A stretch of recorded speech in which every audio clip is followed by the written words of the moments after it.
I think we should just go home right now. I know we have a lot of good information to share. This is when class begins.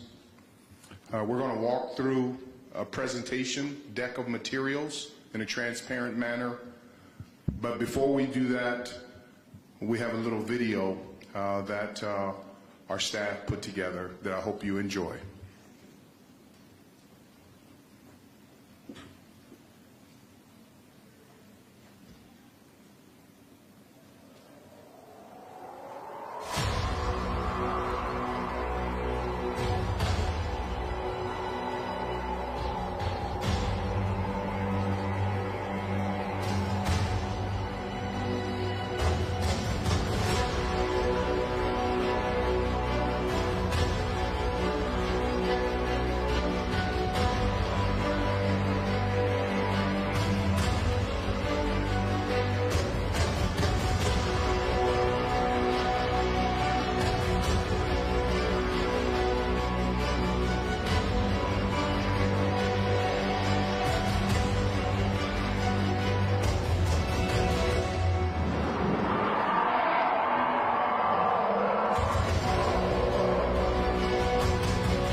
If that doesn't make your teeth chatter, I don't know what will. Wow. So we want to walk through some slides. And as the mayor mentioned, this vision started over 90 years ago with Daniel Burnham. And this was done during the World's Fair, Chicago's Century of Progress. He was a visionary. He laid out the infrastructure and the information for us. We need to carry his vision forward. You saw this on the video, similar to what Daniel Burnham had designed, integrating the museum campus, as the mayor alluded to, open space for our children to be able to play. Their schools here in Chicago don't have a school to play high school games on. That should not be the case. So this is the vision here to integrate this campus. We have the best museums in the country. We have the most beautiful lakefront. We have the most vivid downtown architectural design. And this affords us the opportunity to be able to bring this all together in the greatest city on the planet.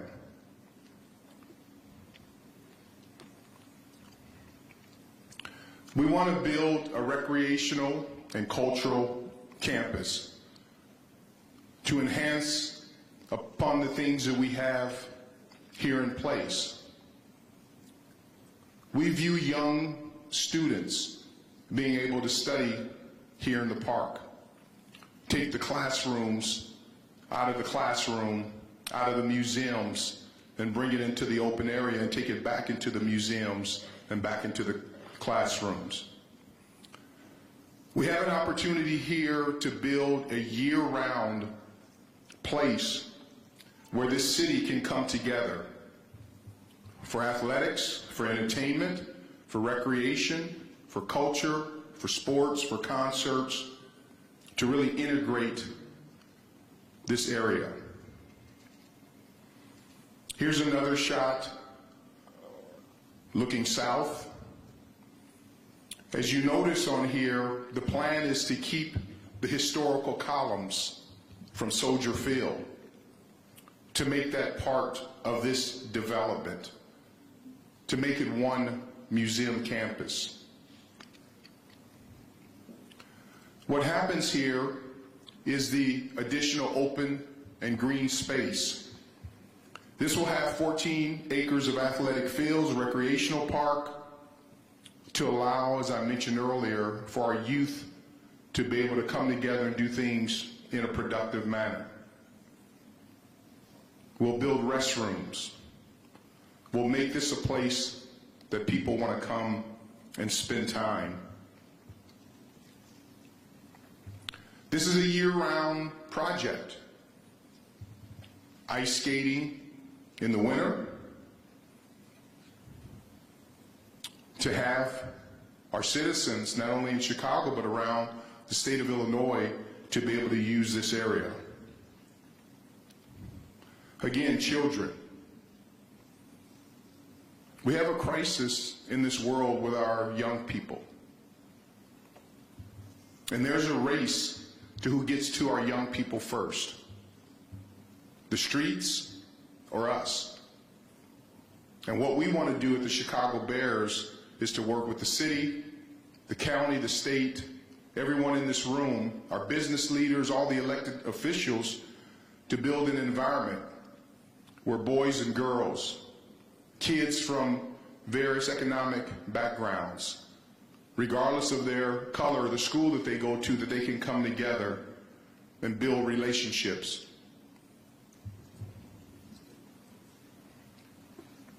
This open and green space, we've done studies, we want to do it, and we will do it in an ecological, sensitive manner, to not take away from the beautiful beaches and lakefront that we have. You see here, farmers markets, graduations, all the events that could happen here with the backdrop with the museum campus. These are the colonnades that exist here along the lakefront. We want to respect and embrace our history and tradition with Soldier Field. And these views are incredible. And now when you start thinking about having an opportunity to bid for the Super Bowl, for the Final Four, for college football playoffs, Big Ten championship games, concerts,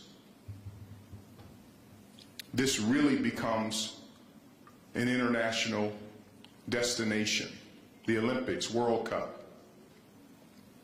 I have major concern where we are as a city. There was a recent article in the Sports Business Journal that listed the top 25 sports cities as far as hosting events.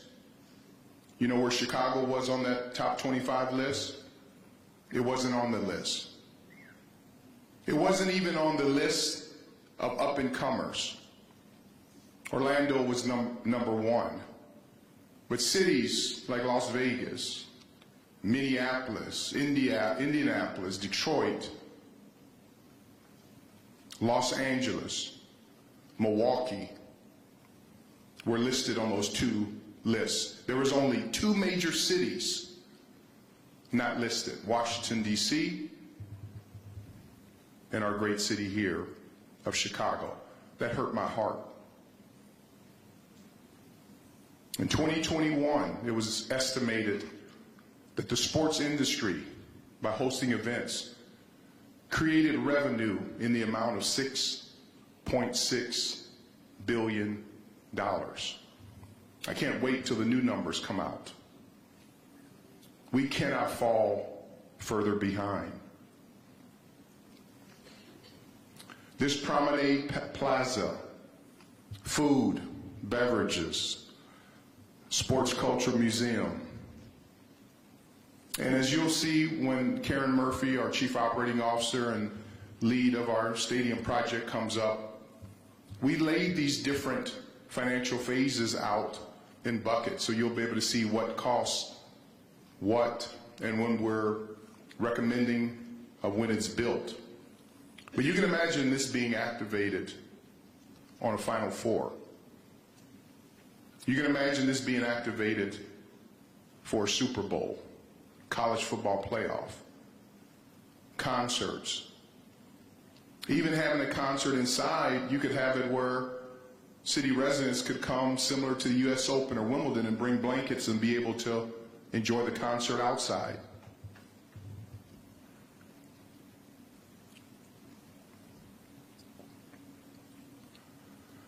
One of the reasons why we strongly believe that the museum campus is the best location is that we've been in this area for 100 years. Our proposal is just to move it a little bit south of where we currently sit now to carry on the tradition. We're here.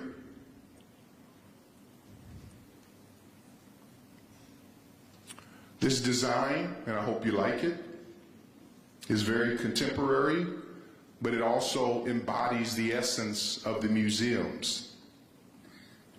It will have a fixed roof. I'll answer one of the questions without you having to answer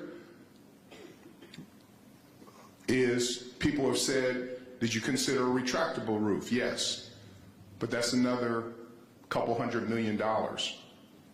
And when we talked to organizations who had retractable roofs, they said they used it maybe 3 or 4 times a year. We tried to be fiscally responsible by building the stadium. This roof will be a translucent roof. It's made of ETFE.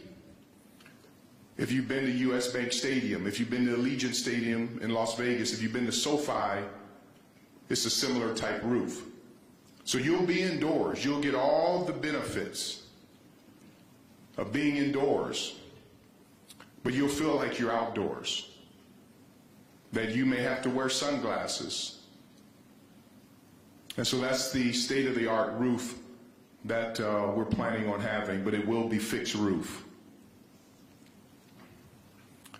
We designed this area thanks to Manica and David Manica and his team. I see you all here. Thank you for being here, where this would be spectacular views of Chicago's iconic skyline and lakefront.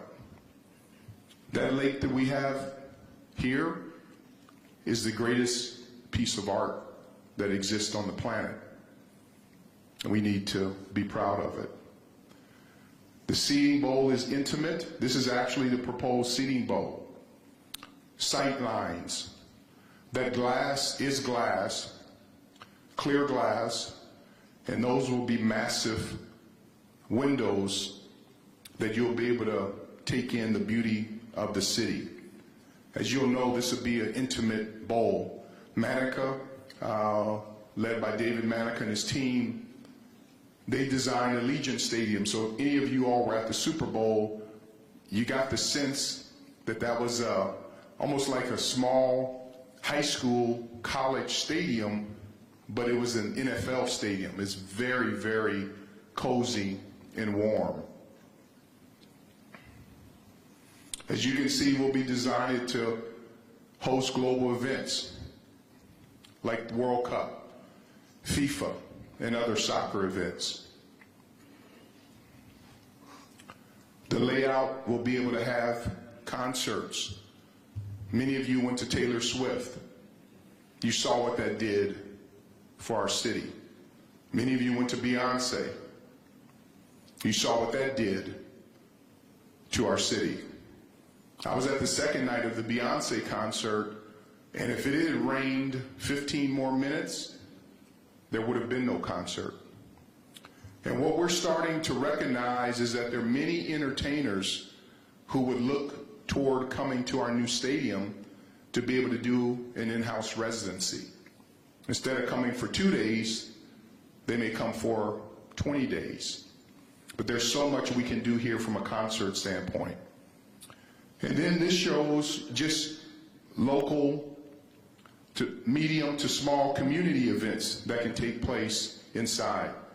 Our state high school football championship games should be played in our new stadium. We need to honor our young people. Final Four.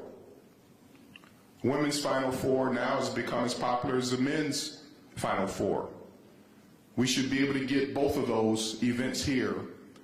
Final Four would sit about 77,000 seats here in our new stadium. Super Bowl. How many people would love to come to a Super Bowl in Chicago? Everyone.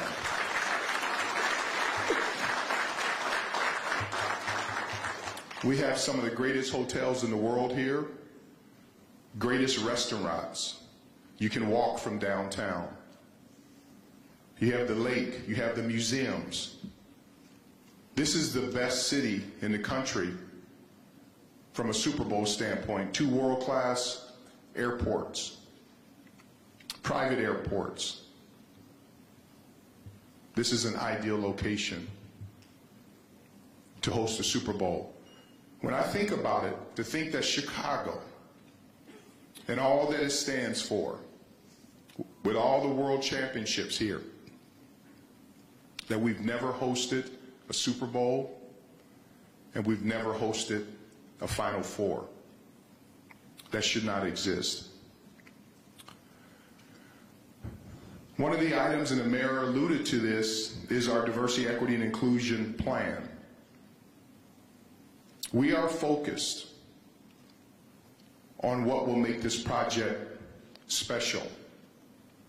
In Minnesota, we leaned into our DE&I plan. Alex Tittle, who worked with me in Minnesota at US Bank Stadium, is here today. We have local individuals that we're working with, but as you can see, we'll have multiple phases here.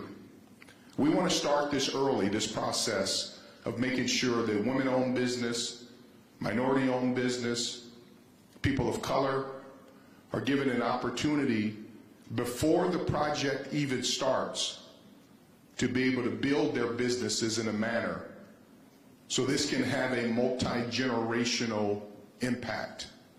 Not that it becomes just a good job that will happen, but to lean in some of these women-owned, minority-owned businesses that 3 and 4 and 5 generations down the road, that their families will be able to look back and say, thanks to Grandma, thanks to Grandpa, that they got an opportunity to really activate their business in conjunction with the city of Chicago and the Chicago Bears on that stadium project.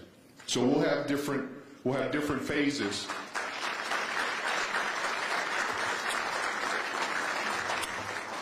But it starts early on. As you can see, the partnership cultivation, goal setting, the legislation, the equity plan draft. Moving into phase 2, we will have a project labor agreement. Phase 3, and the biggest thing in there is on phase 4 is we'll have a stadium oversight committee of Chicagoans who can make sure that we keep each and every one of us accountable. Key partnerships from a city and state government, community-based entities. We have some of the greatest workforce development and business associations here in the city, and you know a lot of them. They're here. In Minnesota, we had to go and really activate a lot of those organizations. Here they exist. They're ready to work. They're talented.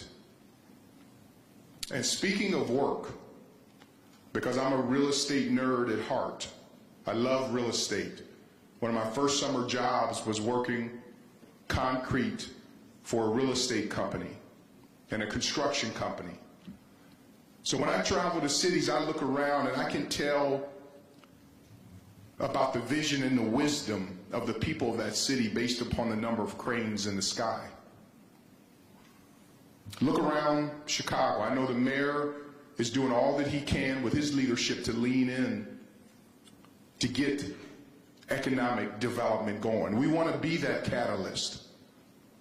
But we need more cranes in the sky here. And that's why I want us to get beyond picking on what's wrong with this project, instead of saying what's right with it, because our people need to have an opportunity to go to work and take care of their families.